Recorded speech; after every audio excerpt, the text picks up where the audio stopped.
નમસ્કાર વિદ્યાર્થી મિત્રો, અત્યાર સુધીમાં આપણે સ્ટાન્ડર્ડ 11 જે છે એના દરેક ચેપ્ટર ફિઝિક્સના જે છે નીટ ક્રેશ કોર્સ માટે રિવિઝન પણ કર્યા છે અને એના PYQs જે છે એ પણ જોયા છે.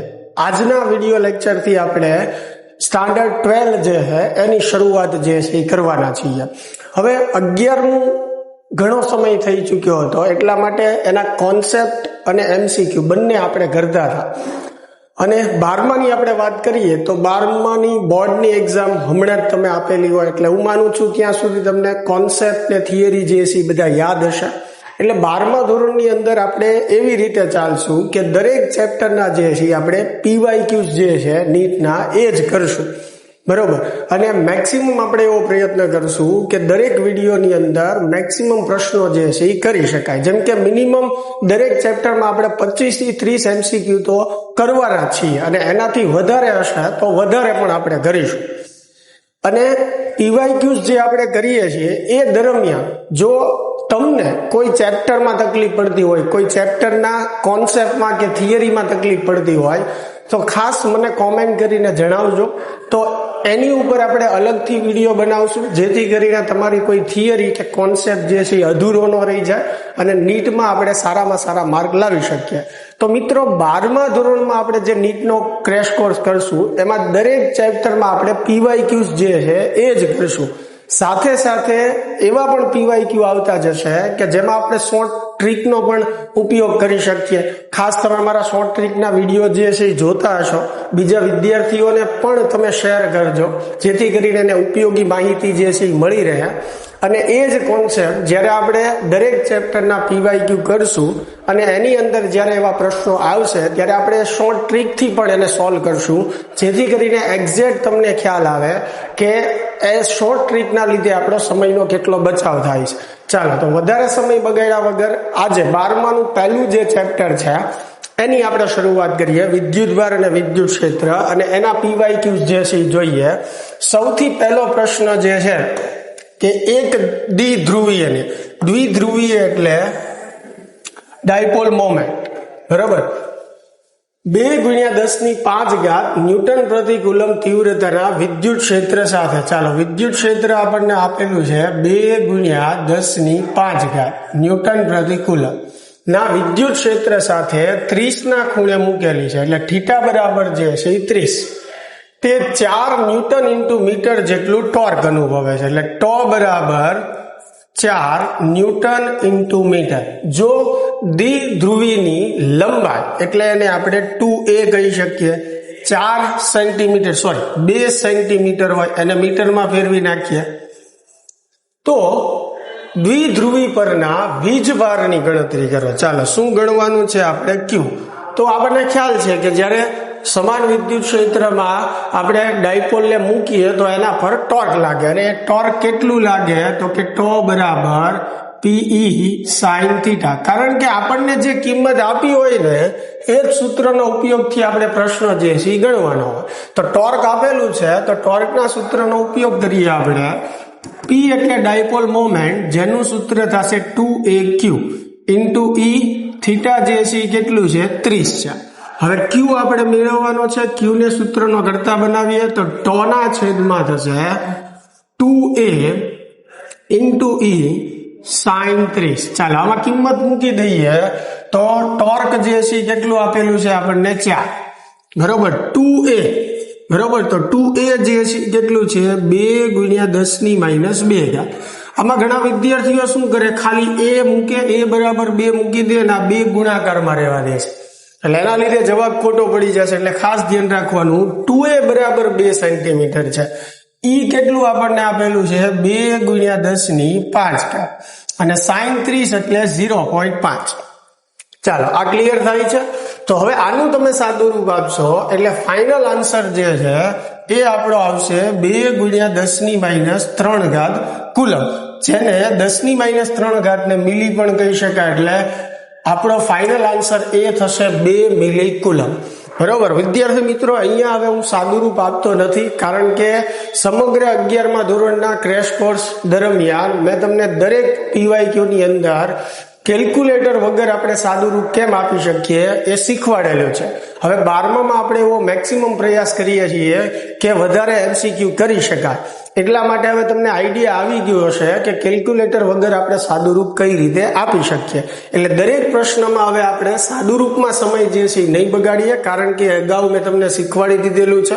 એટલે આપણે ફાઇનલ આન્સર ઉપર જ જશું, કિંમત મૂકી કોન્સેપ્ટ જોશું, સૂત્ર જોશું, જે મેળવવાનું છે અને સૂત્રનો કરતા બનાવશું અને કિંમત મૂકીને ફાઇનલ આન્સર શું આવે છે એના પર સીધે આપણે વાત કરીશું. હા, તમે ચેક કરી શકો છો તમારી પોતાની રીતે સાદુરૂપ આપીને, અને કોઈ જગ્યાએ તમને કોઈ તકલીફ હોય તો કોમેન્ટ કરીને જરૂરથી જણાવજો, જેથી નેક્સ્ટ વિડીયોની અંદર એ આપના પ્રશ્નનું હું સમાધાન કરી શકું. ચાલો હવે આગળ વધીએ. તો એની પછીનો પ્રશ્ન જે છે કે જો બંધ સપાટી પર સંકલન EDS બરાબર 0, હવે સંકલન EDS એટલે બંધ સપાટીનું કુલ ફ્લક્સ બરાબર 0 હોય તો નીચેનામાંથી શું સાચું છે? હવે ગૌસના નિયમ પ્રમાણે કે જો બંધ સપાટી સાથે ઘેરાયેલું ફ્લક્સ જે છે એ શૂન્ય હોય તો બંધ સપાટીની અંદરનો કુલ વિદ્યુતભાર જે છે એ શૂન્ય હોઈ શકે. બીજી વસ્તુ જે છે એવું પણ બની શકે કે બંધ સપાટીની અંદર કોઈ વિદ્યુતભાર નથી, બંને શક્યતાઓ છે. અને ત્રીજી શક્યતા એવી પણ છે કે જેટલું ફ્લક્સ બહાર આવતું હોય એટલું જ સપાટીની અંદર પ્રવેશતું હોય તો પણ ટોટલ ફ્લક્સ જે છે એ શૂન્ય થાય. હવે આ ત્રણમાંથી કઈ શક્યતાઓ આપી છે? જેમ કે સપાટીની અંદર વિદ્યુત ક્ષેત્ર સમાન હોવું જરૂરી છે, તો આના લીધે ફ્લક્સ શૂન્ય થાય નહીં.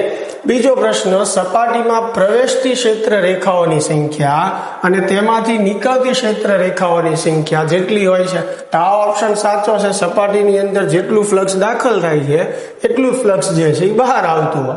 બાકીના ઓપ્શન સી જુઓ, સપાટી પર વિદ્યુત ક્ષેત્રનું પરિમાણ અચળ છે, બરોબર, આપણે એને લાગુ પડતું નથી. બધા જ વીજભાર સપાટીની અંદર હોવા જરૂરી, બધા અંદર આપણે ફ્લક્સની ગણતરી માટે લઈએ એ સાચી વાત છે, પણ અંદરના બધા વિદ્યુતભારોનો સરવાળો જો શૂન્ય થાય તો ફ્લક્સ શૂન્ય થાય.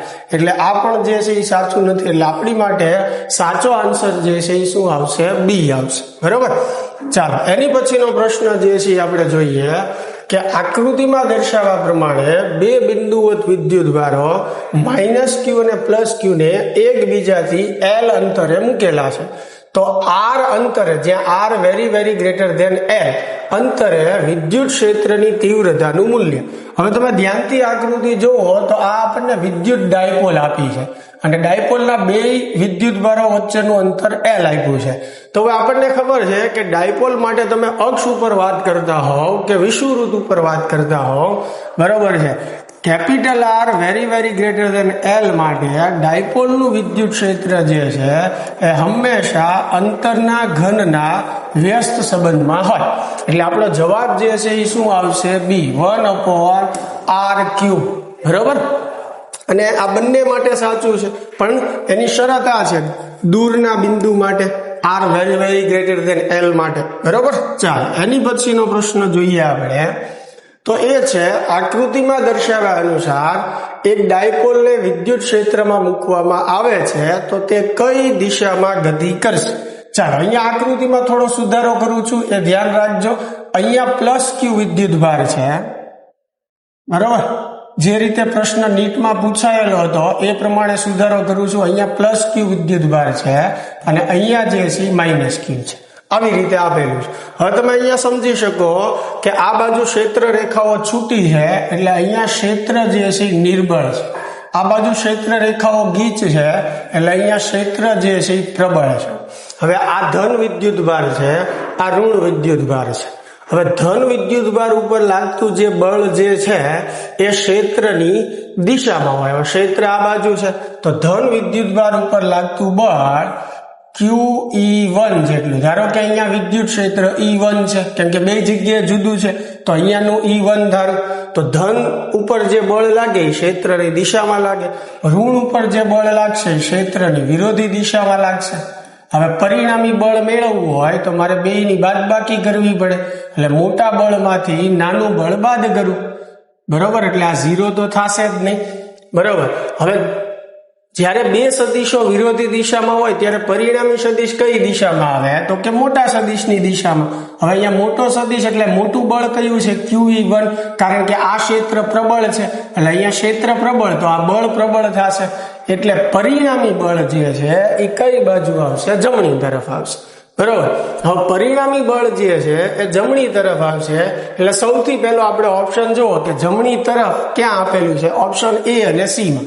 તો બી અને ડી જે છે એ તો નીકળી જ જવાના છે, બરોબર. બી અને ડી જે છે એ નીકળી જશે.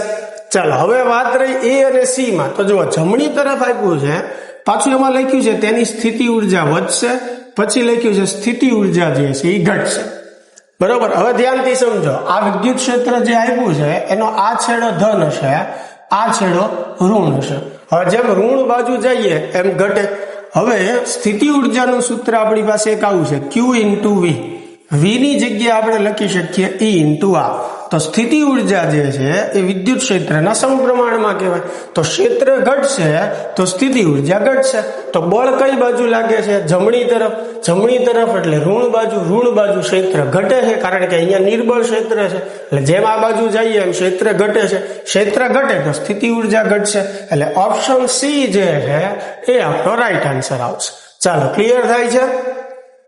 એની પછીનો પ્રશ્ન જે છે કે 10 સેન્ટીમીટર ત્રિજ્યાનો એક ગોલીય વાહક, ચાલો ગોલીય વાહકની ત્રિજ્યા જે છે એ 10 સેન્ટીમીટર આપી છે. સમાન રીતે વિતરિત 3.2 ગુણ્યા 10 ની માઇનસ 7 ઘાત કુલમ વીજભાર ધરાવે છે. એટલે એના પરનો વિદ્યુત ભાર આપ્યો છે. તો ગોળાના કેન્દ્રથી 15 સેન્ટીમીટર અંતરે, અને મીટરમાં ફેરવીએ તો ગુણ્યા 10 ની માઇનસ 2 ઘાત, 15 સેન્ટીમીટર અંતરે રહેલા બિંદુ પર વિદ્યુત ક્ષેત્રનું માન શું હશે? બરોબર. એટલે વિદ્યુત ક્ષેત્રનું મૂલ્ય જે છે એ આપણે મેળવવાનું. હવે ગોળાવાળા પ્રશ્નમાં સૌથી પહેલું એ ધ્યાન રાખવાનું કે આપણને જે અંતરે વિદ્યુત ક્ષેત્ર મેળવવાનું પૂછ્યું છે એ અંતર ગોળાની બહાર છે કે ગોળાની અંદર છે? શું કામ? કારણ કે સુવાહક કે ધાતુના ગોળાની અંદર વિદ્યુત ક્ષેત્ર કેવું હોય છે? શૂન્ય હોય છે. હવે આ અંતર જે છે એ ત્રિજ્યા કરતા વધારે છે, એટલે ગોળાની બહાર જ પૂછ્યું છે. તો ગોળાની બહાર તો વિદ્યુત ક્ષેત્ર હોય, જેનું સૂત્ર જે છે એ કેટલું થાય? KQ/r² જેટલું. પણ જો આની જગ્યાએ મને 8 સેન્ટીમીટર અથવા 5 સેન્ટીમીટર આપેલું હોત તો એ ગોળાની અંદરનું બિંદુ થાત, અને ગોળાની અંદર બધે જ વિદ્યુત ક્ષેત્ર કેવું હોય? શૂન્ય. તો આપણો જવાબ શૂન્ય આવે. એટલે ખાસ પ્રશ્નની ટ્રીક જે છે એ સમજવાનું. ચાલો, કે ની કિંમત જે છે આપણે મૂકીએ. Q જે છે વિદ્યુત ભાર આપણને આપેલો છે 3.2 ગુણ્યા 10 ની માઇનસ 7 ઘાત, બરોબર. R એટલે અંતર, કેટલા અંતરે કીધું છે? 15 સેન્ટીમીટર. ચાલો, એ મૂકી દઈએ, બરોબર. તો આ બધાનું તમે સાદું રૂપ આપશો એટલે ફાઇનલ આન્સર જે છે એ આપણો એ આવશે 1.28 ગુણ્યા 10 ની 5 ઘાત. ક્લિયર થાય છે આ વાત? ચાલો, સાદું રૂપ આપીને ચેક કરી લેવાનું. કોઈ પણ જગ્યાએ તકલીફ પડે તો ખાસ મને કહેવાનું. ચાલો, એની પછી જે છે છઠ્ઠો પ્રશ્ન કે લેમ્બડા પ્લસ લેમ્બડા પ્રતિ મીટર મિલીકુલમ અને માઇનસ લેમ્બડા પ્રતિ મિલીકુલમ ના બે સમાંતર અનંત રેખીય વિદ્યુતભારો કે રેખીય વીજભાર ઘનતા ધરાવે છે. ચાલો, બે અતિ લાંબા તાર, અનંત લંબાઈના, બરોબર, તાર છે. બંને એક પર જે છે પ્લસ લેમ્બડા, અહીંયા પ્રિન્ટ મિસ્ટેક જેવું છે, કુલંબ પ્રતિ મીટર આવે ને એનો એકમ. પછી બીજા પર જે છે માઇનસ લેમ્બડા કુલંબ પ્રતિ મીટર. એટલી વિદ્યુત ભારની રેખીય ઘનતા છે. એવા બે તાર એકબીજાને સમાંતર છે. તેઓને મુક્ત અવકાશમાં એકબીજાથી 2r અંતર, એટલે બે વચ્ચેનું અંતર 2r છે, મૂકેલ છે. આ બે રેખીય વીજભારની મધ્યમાં, એટલે બરોબર વચ્ચે આપણે લઈએ તો બે તારથી આ બિંદુનું અંતર કેટલું થશે? આ બિંદુનું અંતર બંને તારથી r જેટલું થશે. એવા બિંદુ પાસે વિદ્યુત ક્ષેત્ર કેટલું હશે? ચાલો, તો વિદ્યુત ક્ષેત્ર મેળવવા માટે પહેલા આપણે દિશા બતાવવી પડે. આ ધન વીજભાર ધરાવે છે તો ધનમાંથી ક્ષેત્ર બહાર નીકળતી દિશામાં હોય, એટલે આ પહેલા તારનું વિદ્યુત ક્ષેત્ર થયું, E1 કહીએ. આ બીજો તાર છે એ ઋણ વિદ્યુત ભાર ધરાવે છે. હવે ઋણમાં વિદ્યુત ક્ષેત્ર અંદર તરફ હોય એટલે એની દિશા ઋણમાં અંદર તરફ આવશે. આ ધનમાંથી 12, તો આ બિંદુ પાસે બે ક્ષેત્રની દિશા સમાન થઈ, એટલે કુલ વિદ્યુત ક્ષેત્ર મારે મેળવવું હોય તો બે ક્ષેત્રનો સરવાળો. હવે એક તારના લીધે આર અંતરે ઉદ્ભવતા વિદ્યુત ક્ષેત્રનું સૂત્ર શું થાય? લેમ્બડાના છેદમાં 2πr. આર એટલે તારથી બિંદુનું અંતર, જે કેપિટલ આર છે, એપ્સિલોન 0. સેમ એવી રીતે બીજા તાર માટે આવશે 2πr એપ્સિલોન 0. હવે ઘણાને અહીંયા પ્રશ્ન થશે કે સાહેબ બીજા તારની રેખીય ઘનતા માઇનસ લેમ્બડા આપી છે તો સમીકરણમાં માઇનસ નહીં મૂકવાનું, કારણ કે આપણે જે રીત કરી છે એની અંદર આપણે ધન અને ઋણના આધારે જ ક્ષેત્રની દિશા બતાવી છે, અને એ ક્ષેત્રની દિશા બતાવ્યા પછી જ આપણે સરવાળો થાય, બાદબાકી થાય અથવા સદિશને કઈ રીતે સોલ્વ કરી શકાય એ આપણે વિચાર્યું છે. કારણ કે બે સમાન દિશામાં છે તો સરવાળો થશે, એટલે કિંમત ગણતી વખતે ફરીને પછી માઇનસ નિશાની મૂકવાની નથી. ચાલો, બંને સરખા છે તો લેમ્બડા વત્તા લેમ્બડા એટલે શું થશે? 2 લેમ્બડા છેદમાં 2πr એપ્સિલોન 0.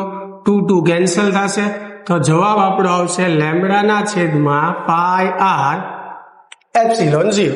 ચાલો, તો ઈ બરાબર આપણો જવાબ લેમ્બડાના છેદમાં πr એપ્સિલોન 0. તો એવો ઓપ્શન આપણને ક્યાં દેખાય છે? ઓપ્શન નંબર ડી તમે જુઓ, લેમ્બડાના છેદમાં પાઈ એપ્સિલોન 0 r લખેલું છે, અને વિદ્યુત ક્ષેત્રનો એકમ ન્યૂટન પ્રતિ કુલમ્બ અથવા તો વોલ્ટ પ્રતિ મીટર થાય. તો ઓપ્શન ડી જે છે આપણી માટે રાઈટ આન્સર છે. ચાલો, એની પછીનો પ્રશ્ન જે છે કે આર ત્રિજ્યાનો ધાતુનો એક પોલો ગોળો નિયમિત વીજ ભારિત છે.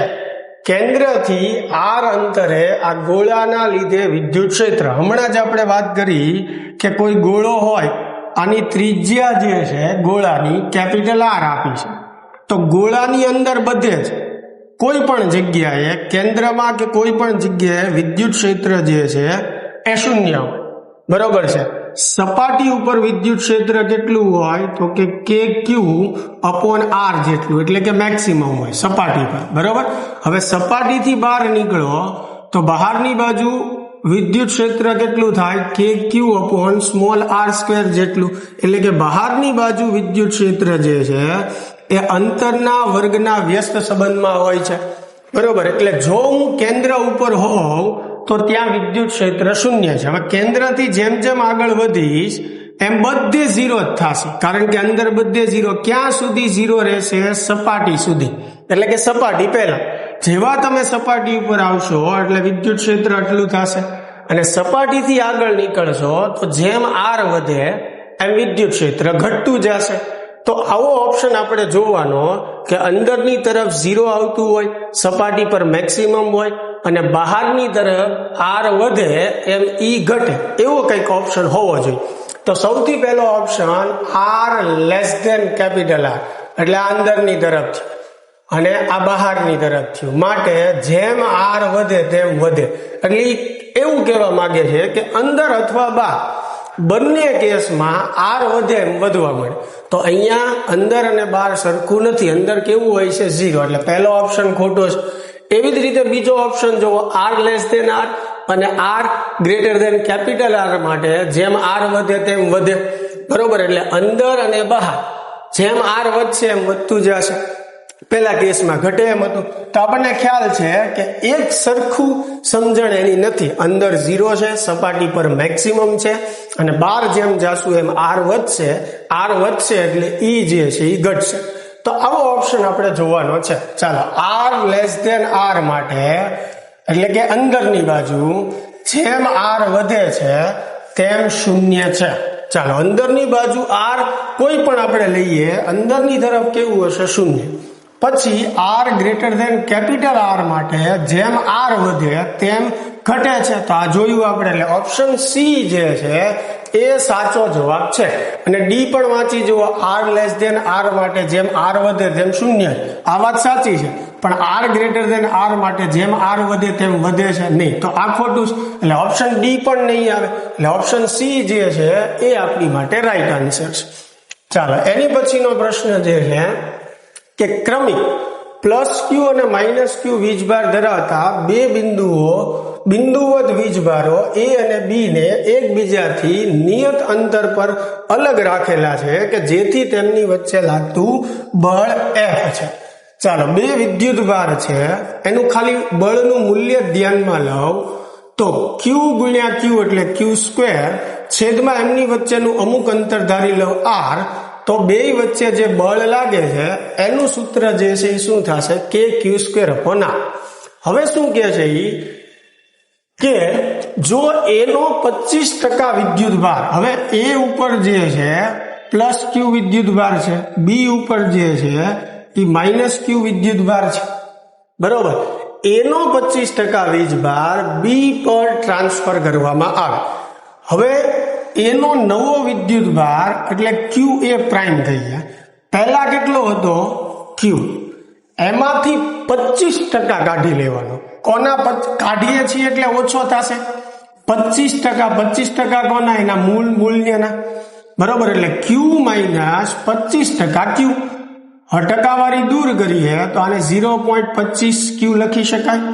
હવે એક ક્યુ માંથી 0.25 બાદ કરો તો 0.75 ક્યુ આવશે. 0.75 ને 3/4 લખી શકું. ચાલો, તો હવે એ પરનો વિદ્યુતભાર એટલો થશે 25% કાઢી લીધા પછી.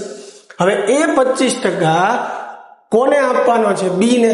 તો બી નો નવો વિદ્યુતભાર જે છે, બી નો નવો વિદ્યુતભાર પહેલા કેટલો હતો? માઇનસ ક્યુ.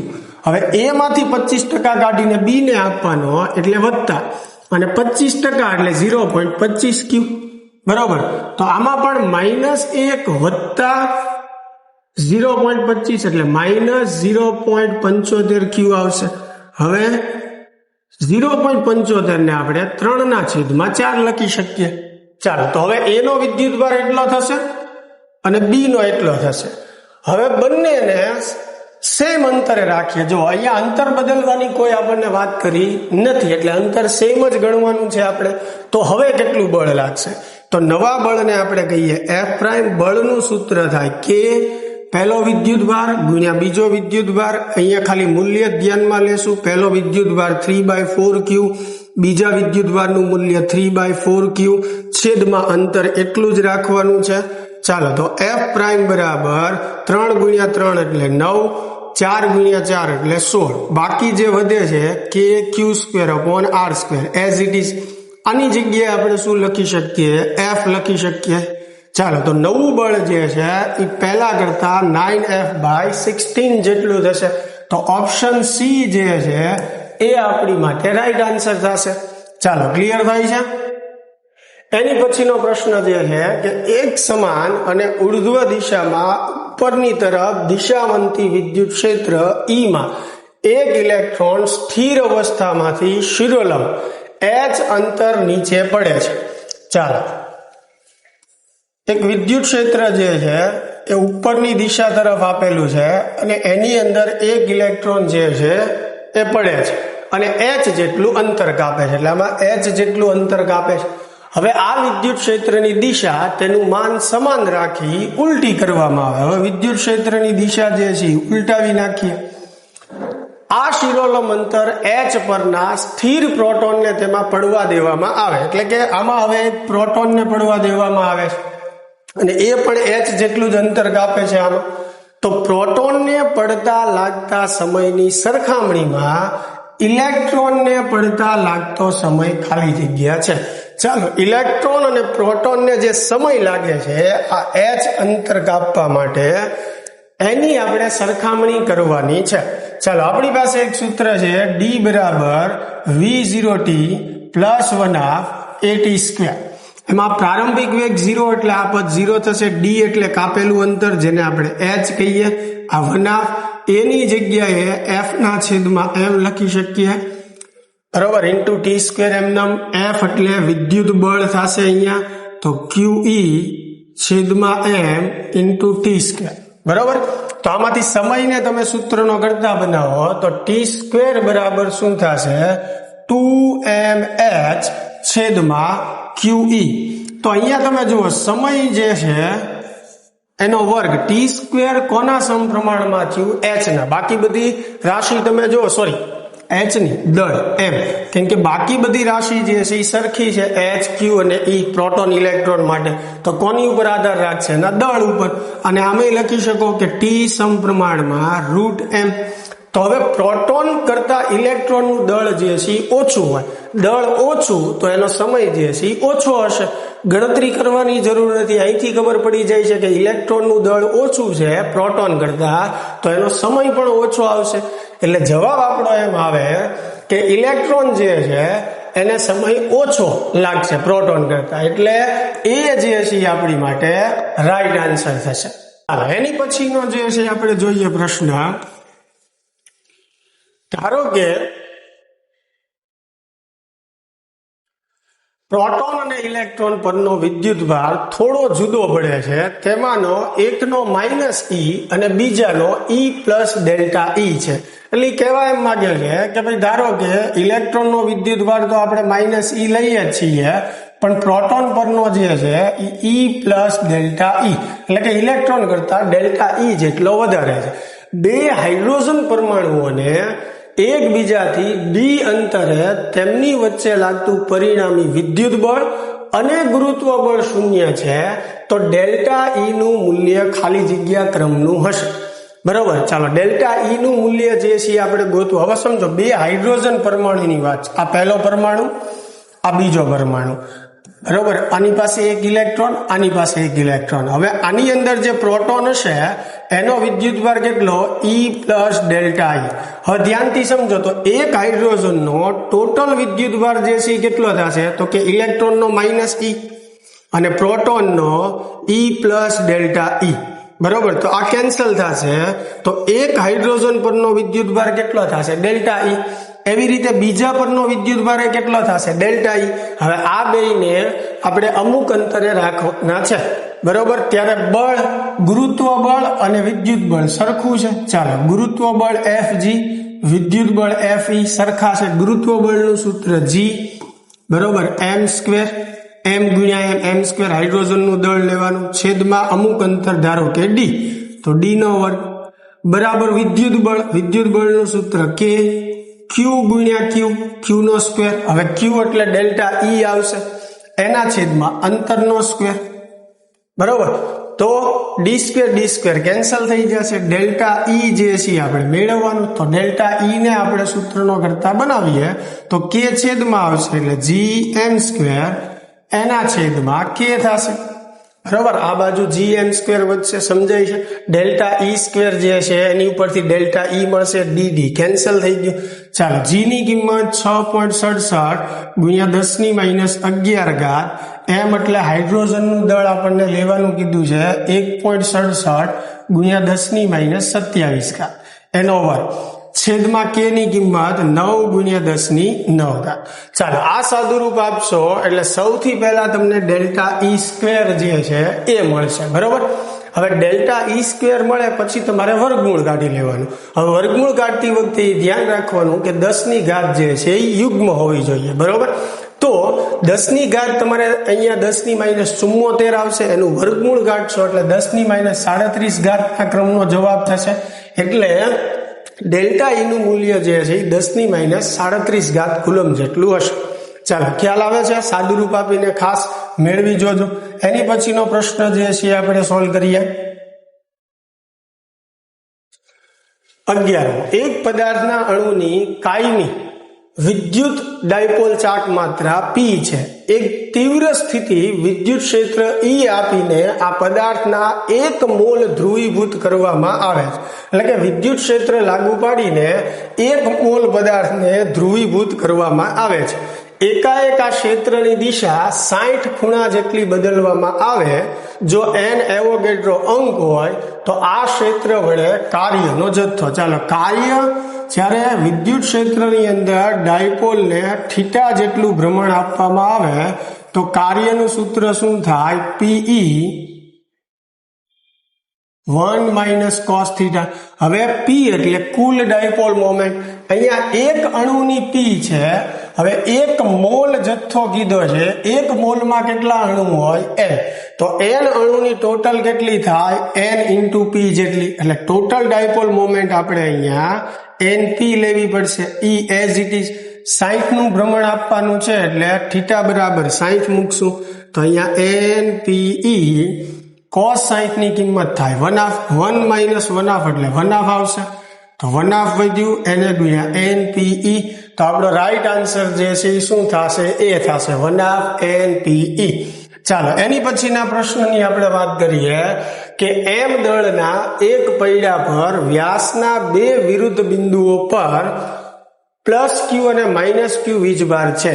એક ખરબચડા ઢળતા પાટિયા પર ઉર્ધ્વ વિદ્યુત ક્ષેત્ર E ની હાજરીમાં તે સંતુલનમાં રહે તો E નું મૂલ્ય જે છે એ શોધો. ચાલો અહીંયા જે છે આખું m દળનું એક પૈડું છે એટલે ટોટલ પૈડાનું દળ જે છે કેટલું આપેલું છે આપણને m, અને થીટા કોણ જેટલા ઢાળ ઉપર રાખેલું છે પણ સંતુલનમાં છે. હવે આના પર કેટલા બળ લાગશે? તો કે એક તો પૈડું જો ગતિ કરશે તો એ નીચે તરફ ગતિ કરશે એટલે સંપર્ક સપાટીએ ગતિની વિરોધી દિશામાં ઘર્ષણ બળ લાગે સ્મોલ f. બરોબર. બીજું, આ જે પૈડું છે એના કેન્દ્રથી નીચેની તરફ વજન બળના બે ઘટકો આવશે. એક આવશે mg cos થીટા અને આ તરફ આવશે mg sin થીટા. ઢાળ ઉપર છે એટલે વજન બળ બે ઘટકોમાં વહેંચાઈ જશે. સમક્ષિતિજ ઘર્ષણ બળ ગતિની વિરોધી દિશામાં સંપર્ક સપાટીને લંબ બહારની તરફ લંબ બળ જે છે n લાગશે. બરોબર. એટલે n જે શું આવી રીતે સંપર્ક સપાટીને લંબ બહારની તરફ દર્શાવી શકું. mg આ બાજુ છે, જેને સાદુરૂપ માટે દર્શાવવું હોય તો આમ દર્શાવી શકું, પણ મેં અહીંયા એટલે નથી દર્શાવ્યું કે પછી તમે એને અલગ સમજશો કે અહીંયા કેમ mg sin થીટા. એ આપણને ખ્યાલ જ છે કે ભાઈ કેન્દ્ર તરફથી દર્શાવાય એટલે જે એકચ્યુઅલ રીત છે એ પ્રમાણે દર્શાવ્યું. ચાલો હવે બીજું બળ જે છે એ કયું આવી શકે? કેમ કે ઘર્ષણ બળ આપણે બતાવી દીધું, વજન બળના બે ઘટકો, હા વિદ્યુત ક્ષેત્ર આપ્યું છે જો જે કઈ દિશામાં છે? ઉર્ધ્વ દિશામાં છે. હવે વિદ્યુત ક્ષેત્ર ઉર્ધ્વ દિશામાં હોય તો આ ધન વિદ્યુત ભાર છે એટલે એની ઉપર લાગતું બળ ક્ષેત્રની દિશામાં હોય. આ ઋણ છે એટલે એની ઉપર લાગતું બળ QE ક્ષેત્રની વિરોધી દિશામાં હોય. ક્ષેત્ર સમાન છે તો બે બળના મૂલ્યો પણ કેવા હશે? સમાન. જો અહીંયા આકૃતિ ફરીને દોરીને બતાવું છું, અહીંયા પ્લસ ક્યુ વિદ્યુત ભાર, અહીંયા માઇનસ ક્યુ. બરાબર. તો પ્લસ ક્યુ ઉપર ક્યાં બળ લાગશે? ઉપર તરફ. માઇનસ ક્યુ ઉપર ક્યાં બળ લાગશે? નીચે તરફ. બે બળના મૂલ્યો સમાન છે એટલે પરિણામી બળ શૂન્ય થઈ જશે. પણ બંને બળો જે છે એક રેખસ્થ નથી જો. બરાબર. એટલે એના લીધે શું લાગે? ટોર્ક લાગે. અને કેટલું ટોર્ક લાગે? તો કે ટો બરાબર PE sin થીટા જેટલું ટોર્ક લાગે. બરાબર. હવે P એટલે શું થાય? ડાયપોલ મોમેન્ટ થાય. તો આ જે વર્તુળ છે કે પૈડું છે, અહીંયા એક વિદ્યુત ભાર છે, એક અહીંયા છે, આ કેન્દ્ર છે. તો કેન્દ્રથી આ અંતર ત્રિજ્યા જેટલું થાય. ધારો કે એની ત્રિજ્યા r, એવી રીતે આ અંતરે r. તો બંને વિદ્યુત ભાર વચ્ચેનું અંતર કેટલું થશે? 2r. એટલે p ની જગ્યાએ હું 2r લખી શકું. બરાબર. સોરી, p ની જગ્યાએ આપણે સૂત્ર લખી શકીએ 2aq, જ્યાં 2a એટલે બંને વિદ્યુત ભાર વચ્ચેનું અંતર. એટલે 2a ની જગ્યાએ 2r લખાય અને q એઝ ઇટ ઇઝ. એટલે 2rq શેનું સૂત્ર થયું? p નું. E જે છે એઝ ઇટ ઇઝ આ sin થીટા. ખ્યાલ આવે છે? ચાલો હવે એનું જે કેન્દ્ર છે એને અનુલક્ષીને આપણે ટોર્કની ગણતરી કરીએ તો n નું ટોર્ક પણ શૂન્ય થાય, કારણ કે n ની કાર્યરેખા O માંથી જ પસાર થાય છે. mg sin થીટા જે છે, બરોબર છે. અહીંયા તમે જુઓ બળની સરખામણી કરશો તો પણ તમે સમજી જશો. અહીંયા જુઓ આ બંને બળ જે છે વિરોધી દિશામાં છે એટલે F બરાબર હું લખી શું શકું? mg sin theta. બળ સરખાવો તો બરોબર.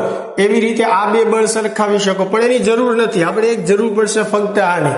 એટલે F બરાબર mg sin થીટા લખી શકાય. હવે હું બધા ટોર્કની વાત કરું જેટલા બળ લાગે છે, તો આ બે જે વિદ્યુત બળ લાગે છે એનું ટોર્ક તો મેં તમને કહી દીધું. પછી mg sin થીટા નું ટોર્ક શું થશે? 0, કારણ કે એની કાર્યરેખા કેન્દ્રમાંથી પસાર થાય છે. બરોબર. n નું ટોર્ક એ 0, mg cos થીટા નું 0. તો કોનું ટોર્ક આવશે? ફક્ત સ્મોલ f નું, કારણ કે સ્મોલ f ની કાર્યરેખા અહીંયા છે અને એનું અંતર જે છે O બિંદુથી લંબ અંતર કેટલું થશે r.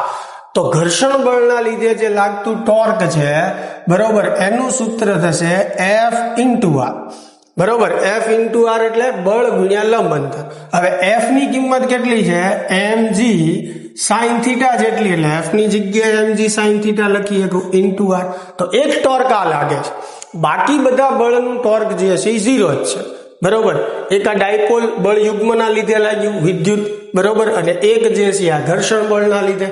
છતાં એ સંતુલનમાં છે, એટલે એનો અર્થ એવો થયો કે બે સમાન મૂલ્યના અને પરસ્પર વિરોધી દિશાના હોય તો આ બંને ટોર્ક જે છે એને આપણે સરખાવી દઈએ. બરોબર, તો 2r QE sin થીટા બરાબર mg sin theta into r. ચાલો સામે r cancel, sin theta cancel થશે. શું મેળવવાનું છે મારે? E વિદ્યુત ક્ષેત્ર. તો આ બાજુ વધે છે mg અને આ 2 અને q જે છે એને છેદમાં જવા દઈએ તો E બરાબર જવાબ શું આવશે? mg ના છેદમાં 2q. એટલે ઓપ્શન બી જે છે એ આપણી માટે રાઈટ આન્સર થશે. ચાલો આગળ વધીએ. એની પછીનો પ્રશ્ન જે છે કે સામાન્ય બિંદુએ L લંબાઈની દળ રહિત દોરીઓ સાથે બે આદર્શ વિદ્યુતભારિત ગોળાઓ લટકાવેલા છે. ચાલો શું કહેવા માંગે છે એ સમજવાનો પ્રયત્ન કરીએ. આ એક આધાર છે, બરોબર, ત્યાં દોરી સાથે બે ગોળાઓ જે છે આપણે લટકાવેલા છે. તેમની વચ્ચે લાગતા અપાકર્ષણના કારણે શરૂઆતમાં તેમની વચ્ચેનું અંતર d. આ બે એકબીજાને શું કરે છે? અપાકર્ષે છે. ત્યારે બે વચ્ચેનું અંતર જે છે એ કેટલું છે? d. અને તેના લીધે ગોળાઓ d છે, બંને ગોળાઓમાંથી સમાન દરથી વિદ્યુતભાર લીક થાય છે. એટલે હવે બંને ગોળાઓ જે છે એની ઉપર વિદ્યુતભાર જે છે એ ઘટવા મળે છે. ઘટશે એટલે બે વચ્ચે લાગતું અપાકર્ષી બળ ઘટશે, એટલે ધીમે ધીમે બે ગોળાઓ નજીક આવવા મળે છે અને તેના લીધે ગોળાઓ એકબીજા તરફ v વેગથી નજીક આવે છે. ત્યારે ગોળાઓ વચ્ચેનું અંતર x એ વેગ v ના કયા વિધેય સ્વરૂપે હશે? એટલે જ્યારે ગોળાઓનો વેગ જે છે એ v છે અને એમની વચ્ચેનું અંતર જે છે x થાય ત્યારે x નું સૂત્ર આપણે v ના સ્વરૂપે મેળવવાનું છે. એટલે x અને v વચ્ચેનો સંબંધ દર્શાવતું સૂત્ર ધરાવવાનું. હવે જો બંને એકબીજાને અપાકર્ષે છે તો કોઈ એક ગોળા માટે આપણે વાત કરીએ તો આની ઉપર લાગતું વિદ્યુત બળ જે છે Fe આ બાજુ આવશે. અહીંયા તણાવ બળ લાગશે દોરીમાં T. બરોબર, આ શિરોલંબ રેખા આપણે વિચારીએ, આખું અંતર x છે તો અડધું કેટલું થશે? x/2. અહીંયા જે ખૂણો બને છે ને આપણે થીટા કહીએ, તો t નો y સાથે ખૂણો બનશે એટલે t ને બે ઘટકોમાં આપણે દર્શાવી દઈએ. ઉપરની તરફ આવશે t cos થીટા, આ બાજુ જે છે એ શું આવશે? t sin theta. બરોબર, હવે નીચે આ ગોળાનું વજન બળ આવશે. કોઈ પણ એક ઉપર લાગતું બળ દર્શાવવાનું છે, તો આ એક ગોળા પર લાગતું આપણે બળ દર્શાવી દીધું. હવે એની બળની સરખામણી કરીએ તો Fe બરાબર t sin થીટા, x દિશાના બળોની સરખામણી કરીએ. એવી રીતે y દિશાના બળોની સરખામણી કરીએ, y દિશાના, તો mg બરાબર t cos થીટા. બંનેનો ભાગાકાર તમે લઈ લો તો t કેન્સલ, તો Fe ના છેદમાં શું મળશે આપણને? mg. t કેન્સલ, sin ના છેદમાં cos એટલે આપણને શું મળશે? tan. બરાબર, તો આવું સૂત્ર આપણે લખી શકીએ. હજી Fe ની કિંમત લખી શકીએ. Fe એટલે શું થયું? બે ગોળાઓ વચ્ચે લાગતું બળ. તો બળનું સૂત્ર, વિદ્યુત બળનું સૂત્ર શું છે? kq². બરાબર, બે ઉપરનો જે વિદ્યુત ભાર હોય, ધારો કે q વિદ્યુત ભાર છે તો kq² છેદમાં અંતરનો વર્ગ એટલે x નો વર્ગ આવશે. ધારો કે બે વચ્ચેનું અંતર આપણને કીધેલું જ છે x, તો x નો વર્ગ છેદમાં mg જે છે as it is બરાબર tan થીટા. તો હવે tan થીટા જે છે એ મારે લખવું હોય તો સામેની બાજુ એટલે x ના છેદમાં 2. બરાબર, tan થીટાનું સૂત્ર શું થશે? આ ત્રિકોણ ધ્યાનથી જુઓ તમે, તો tan થીટા એટલે સામેની બાજુ છેદમાં પાસેની બાજુ. હવે દોરીની લંબાઈ l આપેલી છે તો આ અંતર પણ આપણે l લઈને ચાલીએ છીએ, તો અહીંયા આપણે શું લખશું? l. ખ્યાલ આવે છે? ચાલો, હવે જે છે આને આવી રીતે લખી શકાય kq² છેદમાં x નો વર્ગ mg બરાબર x/2a. ચાલો આટલી વાત ક્લિયર થાય છે. હવે આમાંથી x વાળું પદ એક બાજુ, આ x ને અહીંયા ગુણું x² ને x સાથે, તો x નો ઘન થશે. બરાબર, આ 2l ને આ બાજુ મોકલો તો 2kq² ઇન્ટુ l છેદમાં શું આવશે? mg આવશે. સમજાય છે? x² અહીંયા ગુણ્યું x³ 2l ને આ બાજુ લાવ્યા. બરાબર, હવે ધ્યાનથી તમે સમજો કે l એટલે દોરીની લંબાઈ, m દળ, g ગુરુત્વ પ્રવેગ, આ અચળ છે. તો અહીંયા અંતરનો ઘન જે છે એ વિદ્યુતભારના વર્ગના સમપ્રમાણમાં છે. મારે મેળવવાનો છે અંતરનો અને વેગનો સંબંધ. બરાબર, તો વેગ લાવવા માટે આપણે આ જે સમીકરણ છે એનું t ની સાપેક્ષે વિકલન કરી નાખીએ. તો t ની સાપેક્ષે વિકલન કરીએ, 3 ઘાત આગળ આવશે, 1 ઘાત ઓછી, સાંકળ નિયમથી dx/dt બરાબર આ બાજુ જે છે 2 ઘાત આગળ, 1 ઘાત ઓછી અને સાંકળ નિયમથી dq/dt. હવે dq/dt એટલે વિદ્યુતભારનો દર છે, તો સમાન છે. ચાલો હવે અહીંયા dx/dt જે છે એની જગ્યાએ લખી શકાય વેગ બરાબર 2q dq/dt. બરાબર, તો x નો વર્ગ બરાબર x વર્ગને સૂત્રનો કરતા તમે બનાવો તો 2q છેદમાં 3v ઇન્ટુ dq/dt. તો આ સમાન છે. વેગ જે છે એનો સંબંધ આપણે મેળવવાનો છે, q સમાન છે, આ બંને અચળ છે. તો અહીંયા ધ્યાનથી તમે જુઓ તો ખ્યાલ આવશે કે ભાઈ x નો વર્ગ જે છે એ વેગના વ્યસ્ત સંબંધમાં છે. x નો વર્ગ વેગના વ્યસ્ત સંબંધમાં છે. વર્ગમૂળ લઈ લઈએ તો x જે છે એ વેગના વર્ગમૂળના વ્યસ્ત સંબંધમાં છે. હવે વર્ગમૂળ એટલે 1/2 થશે. તો જવાબ આપણો આવશે x સમપ્રમાણમાં 1/v⁻1/2. બરોબર, હવે ઓપ્શન ધ્યાનથી જુઓ તો એમાં x v જે છે ઉપર લાવેલો છે. તો અહીંયા આપણે બીજી વાત ઓપ્શનમાં જુઓ, 4 ઓપ્શનની અંદર v નો ને સંબંધ આપેલો છે. તો આ જે વસ્તુ છે એને આપણે આવી રીતે લખીએ કે ભાઈ x² સમપ્રમાણમાં 1/v છે, તો v સમપ્રમાણમાં 1/x² થયું. બરાબર, તો મારે v સાથે x નો સંબંધ હવે કેવો હોય તો v સમપ્રમાણમાં x ને ઉપર લાવશો તો x ની કેટલી ઘાત થશે? -2 ઘાત થશે. બરોબર, તો v સમપ્રમાણમાં x⁻ શું આવશે?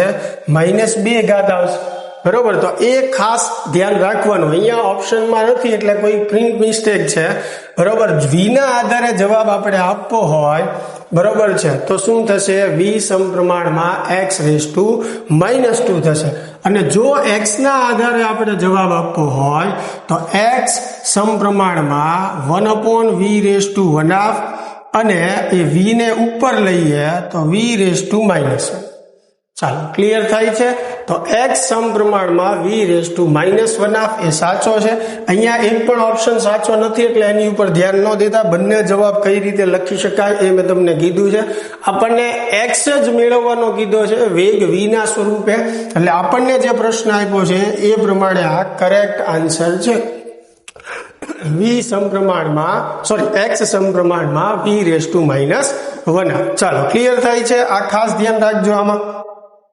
એની પછીનો પ્રશ્ન જે છે કે એક ચોક્કસ વિસ્તારમાં વિદ્યુત ક્ષેત્ર જે છે એ E બરાબર a × r જેટલું છે અને તે ત્રિજ્યાવર્તી દિશામાં બહાર તરફ છે.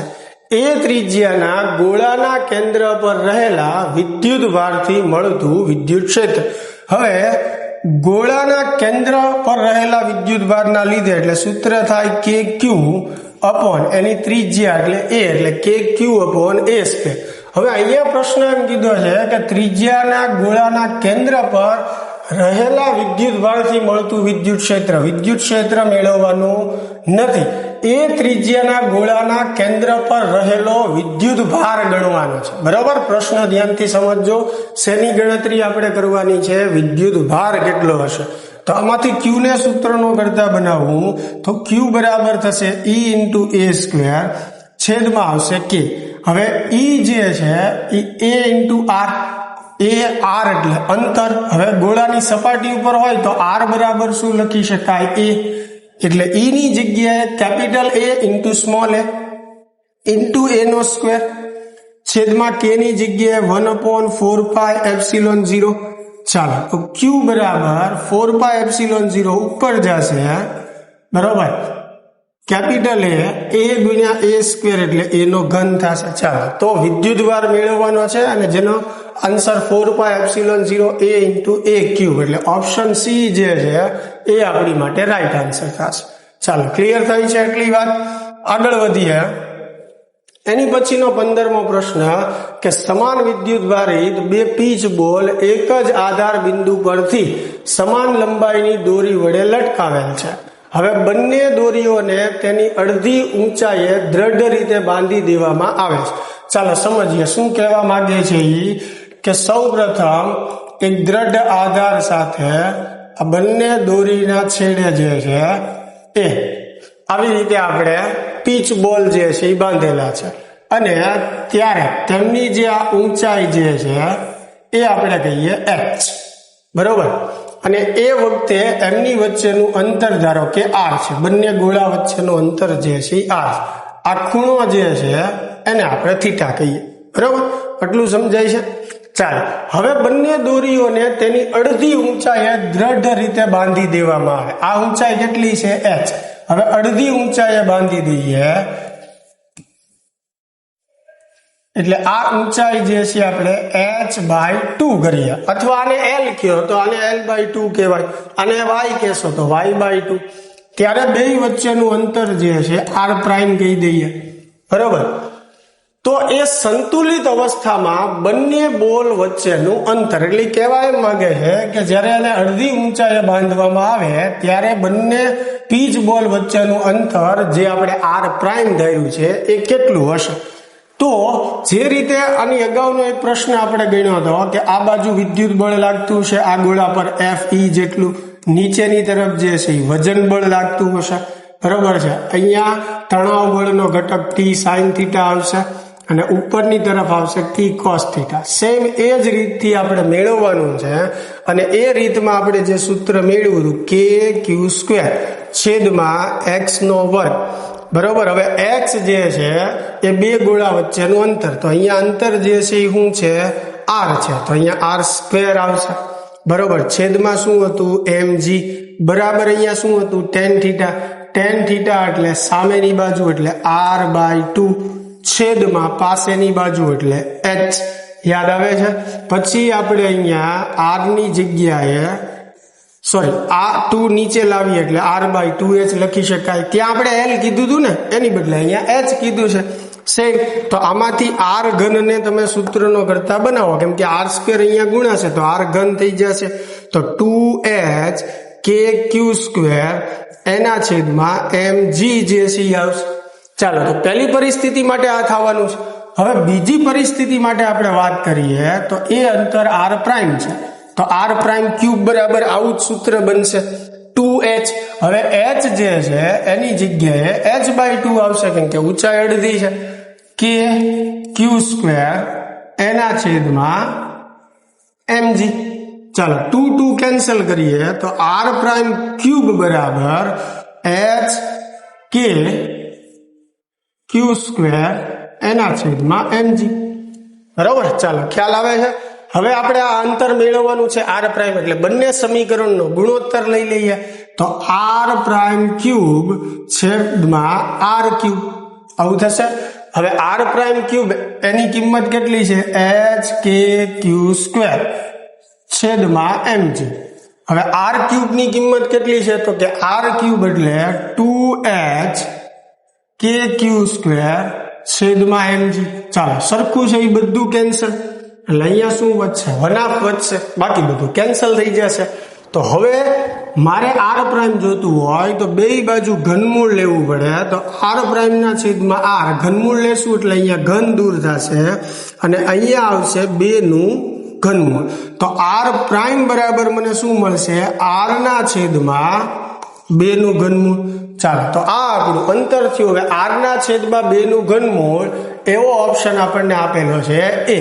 તો આ જે છે એ આપણો રાઈટ આન્સર જે છે એ થશે r ના છેદમાં 2 નું ઘનમૂળ. ચાલો ક્લિયર થાય છે એટલી વાત. આગળ વધીએ. એની પછીનો પ્રશ્ન જે છે કે એ બાજુવાળા સમઘનના એક શિરોબિંદુ પર બિંદુવત વિદ્યુતભાર Q મૂકેલો હોય તો તેમાંથી પસાર થતું ફ્લક્સ. ચાલો, આવા પ્રશ્ન ઘણી વખત તમે સોલ્વ કર્યા હોય 12મું ધોરણ ભણતી વખતે સમઘનવાળા. અહીંયા કોઈ શિરોબિંદુ પર Q વિદ્યુતભાર મૂકીએ તો ગૌસના નિયમ પ્રમાણે સમમિતિ જરૂરી છે. એટલે સમમિતિ લાવવા માટે વિદ્યુતભારને સેન્ટરમાં લાવવો પડે. સેન્ટરમાં લાવવા માટે એની આજુબાજુ સમઘનની કલ્પના કરવી પડે. તો એક બાજુમાં સમઘન ધારીએ, બે પાછળ ધારીએ એટલે ટોટલ 4 થશે. પણ વિદ્યુતભાર ઉપરથી ખુલ્લો થશે એટલે પાછા ઉપર 4 મૂકવા પડશે. એટલે ટોટલ 8 સમઘનની વચ્ચે આ વિદ્યુતભાર કહેવાય. એટલે એક સમઘનમાંથી મળતું ફ્લક્સ જોતું હોય તો આપણે 8 વડે ભાંગવા પડે. તો ટોટલ ફ્લક્સ કેટલું થાય? Q/ε0. 8 વડે ભાંગશો તો Q/8ε0. એટલે ઓપ્શન સી જે છે આપણી માટે રાઈટ આન્સર થશે. ચાલો, એની પછીનો પ્રશ્ન જે છે 17મો કે R ત્રિજ્યાના ગોળાકાર ગાઉસિયન બંધ સપાટી વડે ઘેરાયેલ વિદ્યુતભાર Q છે. જો તેની ત્રિજ્યા બમણી કરવામાં આવે તો બહાર આવતું ફ્લક્સ. ગૌસનો નિયમ આપણને ખ્યાલ છે કે કોઈ પણ બંધ આકાર સાથે સંકળાયેલું ફ્લક્સ Q/ε0 જેટલું થાય. અને એ ફ્લક્સ સપાટીના પરિમાણ પર આધારિત નથી. એટલે સપાટીના પરિમાણમાં ફેરફાર કરવાથી ફ્લક્સમાં કોઈ ફેરફાર થાય નહીં. તો પહેલા ફ્લક્સ જે છે એ ફાઈ હોય તો પછી પણ ફાઈ જ રહે, એટલે કે અચળ રહેશે. એટલે જવાબ જે છે આપણો ડી આવશે, બદલાશે નહીં. ચાલો, એની પછીનો પ્રશ્ન આપણે જોઈએ 18મો કે Q વિદ્યુત ભાર ધરાવતા બે ધન આયનો એકબીજાથી ડી અંતરે છે. જો આયનો વચ્ચે F જેટલું અપાકર્ષણ બળ લાગતું હોય તો દરેક આયન પરથી ઓછા થયેલા ઇલેક્ટ્રોનની સંખ્યા. ચાલો, બળનું સૂત્ર આપણી પાસે છે F બરાબર K/Q². બરોબર. હવે અહીંયા ધ્યાનથી સમજો કે વિદ્યુતભાર મેળવવા માટે આપણી પાસે એક સૂત્ર છે Q બરાબર NE. એટલે F બરાબર K/Q²/R². Q ની જગ્યાએ શું લખી શકીએ? NE. એટલે અહીંયા વર્ગ છે એટલે વર્ગ થશે છેદમાં R². હવે સંખ્યા n મેળવવાની છે તો n ને સૂત્રનો કરતા બનાવીએ તો F × R² છેદમાં શું આવશે? KE². K ની જગ્યાએ 1/4πε0 મૂકો એટલે ઉપર આવી જશે. એટલે 4πε0 F × R² છેદમાં E². તો આ તો n² બરાબર છે. n જોતું હોય તો આખું અંડર રૂટમાં આવશે.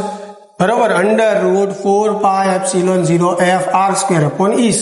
તો એવો ઓપ્શન આપણને ક્યાં આપેલો છે? સી.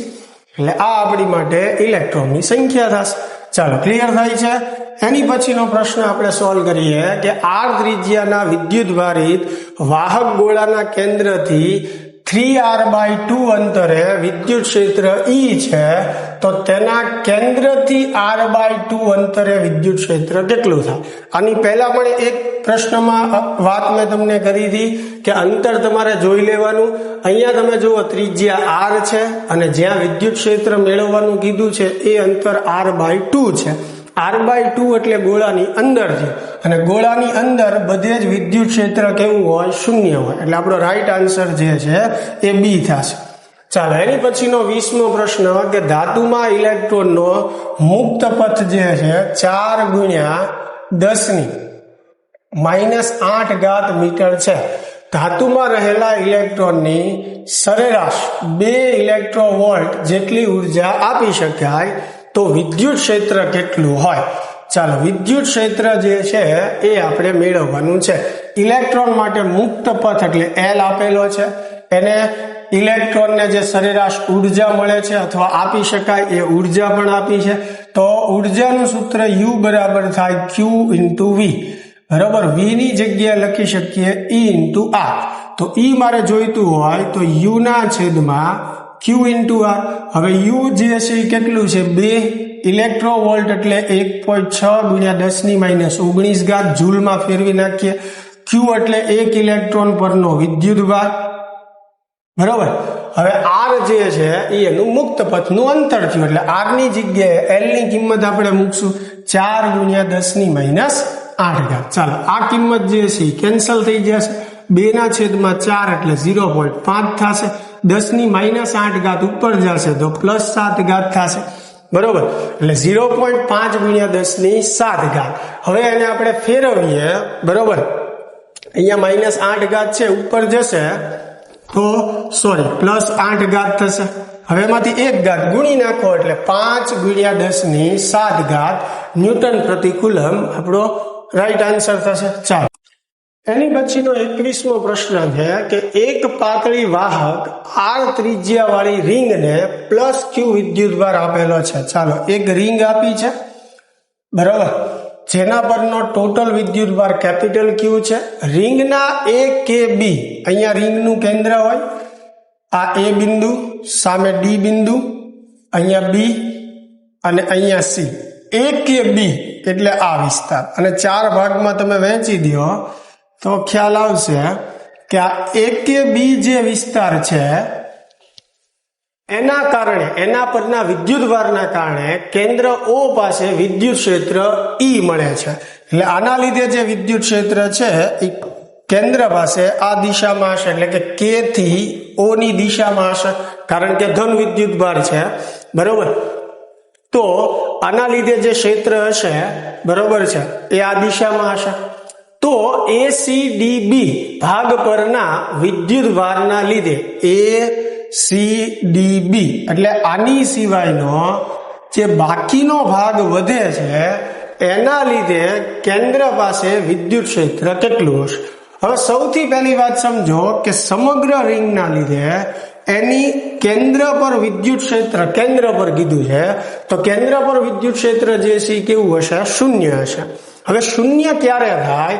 તો કે આ વિભાગનું વિદ્યુત ક્ષેત્ર E આપ્યું છે, તો બાકીના વિભાગનું વિદ્યુત ક્ષેત્ર પણ કેટલું હોવું જોઈએ? E તે, અને એની વિરોધી દિશામાં હોવું જોઈએ. બરોબર, કારણ કે આટલા ભાગનું E છે તો બાકીના ભાગનું પણ કેટલું હોવું જોઈએ? E અને એની વિરોધી દિશામાં. તો જ આ બંનેની બાદબાકી થાય, સમાન મૂલ્યના છે એટલે બાદબાકી કરીએ અને જવાબ 0 આવે, અને તો જ કેન્દ્ર પાસે વિદ્યુત ક્ષેત્ર 0 કહેવાય. તો આખી રિંગના લીધે કેન્દ્ર પાસે 0 થવા માટે આ બાકીનો ભાગ જે છે એનું વિદ્યુત ક્ષેત્ર E જેટલું હોવું જોઈએ, એટલે કે આની જેટલું, અને વિરોધી દિશામાં, એટલે આનું વિદ્યુત ક્ષેત્ર K થી O ની દિશામાં છે, તો બાકીની જે ચાપ છે એનું વિદ્યુત ક્ષેત્ર O થી K તરફ હશે, E જેટલું જ હશે. બરોબર, ચાલો, તો E જેટલું જ હોય એવા ઓપ્શન 2 જ છે, C અને D. આમાં KO દિશા આપ્યું છે, આમાં OK 0 O થી K તરફ, એટલે ઓપ્શન C જે છે આપણી માટે રાઈટ આન્સર થશે. ચાલો, એની પછીનો પ્રશ્ન જે છે કે એક પોલા નળાકારમાં Q વિદ્યુતભાર છે. જો તેની વક્ર સપાટી, એટલે આ જે વક્ર સપાટી છે B, એની સાથે સંકળાયેલું ફ્લક્સ phi હોય તો સમતલ સપાટી A સાથે સંકળાયેલું ફ્લક્સ કેટલું? એટલે આ સપાટીનું ફ્લક્સ જે છે આપણે મેળવવાનું છે. બરોબર, ચાલો, હવે ગૌસના નિયમ પ્રમાણે કોઈ પણ બંધ ગાળાનું ટોટલ ફ્લક્સ જે છે એ કેટલું થાય? Q/ε0. એક સૂત્ર આપણી પાસે આ છે. હવે નળાકારનું ટોટલ ફ્લક્સ મેળવવું હોય તો નળાકારને બે આ સમતલ સપાટી છે A અને C, અને એક વક્ર સપાટી છે, એટલે ત્રણેય સપાટીનું જે ફ્લક્સ છે એનો આપણે સરવાળો કરીએ ત્યારે ટોટલ ફ્લક્સ મળે. બરોબર, હવે એમાં A અને C નું તો સરખું છે, કારણ કે આ બંને સપાટી સરખી છે, તો બેમાંથી નીકળતું ફ્લક્સ સરખું હશે. તો phi C ની જગ્યાએ phi A લખવું તો phi A વત્તા phi A 2phi A થઈ જાય, વત્તા phi B બરાબર શું થશે? Q/ε0. બરોબર, તો 2phi A. હવે phi B એટલે B સપાટીનું ફ્લક્સ જે કેટલું છે phi, એ phi ઓલી બાજુ જશે તો માઇનસ થઈ જશે, તો Q/ε0 માઇનસ phi. આપણે A સાથેનું ફ્લક્સ phi A જોતું છે તો બે આ બાજુ આવશે છેદમાં, આ કાઉન્સ જે છે as it is Q/ε0 minus phi. ચાલો, તો A સાથે સંકળાયેલું ફ્લક્સ જે છે એ 1/2 Q/ε0 માઇનસ phi જેટલું, એટલે D ઓપ્શન જે છે એ આપણી માટે રાઈટ આન્સર થશે. ચાલો, એની પછીનો પ્રશ્ન જે છે કે 3 બિંદુવત વિદ્યુતભારો Q અને -2Q, બરાબર, Q -2Q અને ક્યુ અનુક્રમે બિંદુઓ y બરાબર a અને x y અને 0 એટલે કે ઉગમ બિંદુ પર અને x બરાબર a પર મૂકેલા છે. ચાલો ધ્યાનથી સમજીએ. આ x અને y અક્ષ દોરીએ. z યામ તો બધામાં 0 છે એટલે z ને ધ્યાનમાં લેતા નથી. પહેલો વિદ્યુતભાર પ્લસ q y દિશામાં a અંતરે છે એટલે અહીંયા પ્લસ q વિદ્યુતભાર છે જેનું ઉગમ બિંદુથી અંતર a છે. બરાબર. ચાલો બીજો વિદ્યુતભાર -2q ઉગમ બિંદુ પર છે એટલે અહીંયા -2q વિદ્યુતભાર છે. બરાબર. અને ત્રીજો વિદ્યુતભાર જે છે પ્લસ q એ x બરાબર a એટલે x દિશામાં a જેટલા અંતર એટલે અહીંયા છે. તો આ વિદ્યુતભારોના તંત્રની વિદ્યુત ડાયપોલનું મૂલ્ય અને દિશા. ચાલો તો આ જે છે એની ડાયપોલ અહીંયા -2q છે તો તમે એને આમ સમજી શકો -q એટલે આ -q ને +q એક ડાયપોલ રચે જેની દિશા ઋણથી ધન એટલે આ બાજુ આવશે. બરાબર. એવી રીતે આ બંને એક ડાયપોલ રચે જેની દિશા ઋણથી ધન એટલે ઉપરની તરફ આવશે. બંને વિદ્યુતભારોના મૂલ્યો સરખા છે, અંતરે સરખું છે એટલે ડાયપોલ મોમેન્ટ પણ સરખી હશે. બંને પરસ્પર લંબ છે એટલે પરિણામી ડાયપોલ મોમેન્ટ જે છે એ અંડર બેના વર્ગનો સરવાળો કરવાથી મળશે એટલે PR જે છે એ થશે 2p². બરાબર. 2 નું વર્ગમૂળ √2 p as it is p² નું વર્ગમૂળ કાઢશો એટલે p એટલે ડાયપોલ મોમેન્ટ એટલે બે વિદ્યુતભાર વચ્ચેનું અંતર ગુણ્યા વિદ્યુતભારનું મૂલ્ય. તો ડાયપોલ મોમેન્ટનો જવાબ આવશે √2 aq. તો √2 aq આપણને આપેલું હોય બી ઓપ્શન તો નીકળી જ જશે. એવા 3 ઓપ્શન છે. હવે વાત રહી દિશાની. આ બે સદિશનું મૂલ્ય સરખું છે એટલે પરિણામી સદિશ જે છે એ એક્ઝેટ ની વચ્ચેની દિશામાં આવે એટલે આ PR ની દિશા થઈ પરિણામી ડાયપોલ મોમેન્ટની. તો આમાં દર્શાવ્યું છે x દિશામાં, તો x દિશામાં નથી, x y માં છે. એવી રીતે આમાં ખાલી દિશા આપી છે y, તો આ પણ નહીં આવે. તો હવે એમનો ખ્યાલ આવી ગયો કે જવાબ એ જ આવશે. હવે સમજો આ દિશા કઈ થશે તો કે આ બંને બિંદુઓને તમે ભેગા કરો તો અહીંયા યામ જે છે x યામ a y યામ પણ a એટલે જો દિશામાં લખ્યું છે કે x બરાબર a, y બરાબર a અને z બરાબર 0 બિંદુઓને જોડતી દિશામાં એટલે કે આ દિશામાં આપણે જે વાત કરી. ચાલો સાચો ઓપ્શન જે છે આમાં શું થશે એ. એની પછીનો પ્રશ્ન જે છે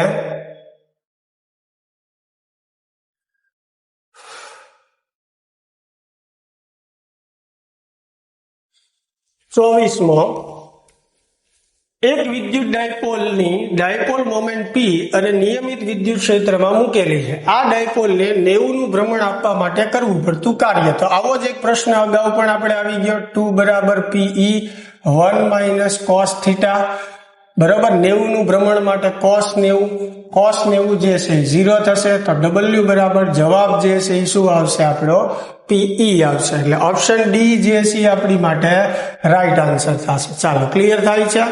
એની પછીનો પ્રશ્ન જે છે 25મો કે એક પેપરના સમતલમાં L મીટર બાજુ વાળો ચોરસ છે. આકૃતિમાં દર્શાવ્યા મુજબ ચોરસના નીચેના મર્યાદિત ભાગને નિયમિત વિદ્યુત ક્ષેત્રમાં રાખેલ છે. તો તેની બાજુ સાથે સંકળાયેલું ફ્લક્સ. હવે વિદ્યુત ફ્લક્સ ક્યારે આપણને મળે કે કોઈ સમતલને લંબ ક્ષેત્ર રેખાઓ પસાર થતી હોય. જ્યારે સમતલને સમાંતર ક્ષેત્ર રેખાઓ પસાર થાય તો એ ફ્લક્સની ગણતરીમાં આવે નહીં. અને અહીંયા વિદ્યુત ક્ષેત્ર જે છે એ જો સમતલને સમાંતર પસાર થાય છે એટલે એમાંથી પસાર થતું ફ્લક્સ જે છે એ શું થશે 0. એટલે આપણો આન્સર જે છે એ સી આવશે. તમે ફ્લક્સના સૂત્રથી પણ ગણી શકો. phi બરાબર ea cos θ. θ કેટલું થશે 90. આ દિશા જે છે વિદ્યુત ક્ષેત્રની, આ દિશા જે છે a ની. તો બંને પરસ્પર લંબ થાય એટલે 90 cos 90 0 થશે. તો પણ ફ્લક્સ જે છે 0 કહેવાય. બરોબર. તો આન્સર આપણો અહીંયા શું આવશે સી. તો મિત્રો આ ચેપ્ટર 1 જે છે આપણું 12માનું ફિઝિક્સનું એમાંથી નીટમાં પૂછાઈ ગયેલા PYQs હતા. આશા છે કે વ્યવસ્થિત આપણને સમજાણા હશે. ખાસ તમે જે છે એ પ્રેક્ટિસ કરતા રહેજો. કોઈ જગ્યાએ તકલીફ પડે અથવા તમારે કોઈ પણ કોન્સેપ્ટ કે થિયરીને અલગથી વિડીયોની જરૂર હોય તો ખાસ મને કોમેન્ટમાં જણાવજો, તો એના પર અલગથી આપણે વિડીયો બનાવશું. ચાલો મળીએ તો નેક્સ્ટ વિડીયોમાં.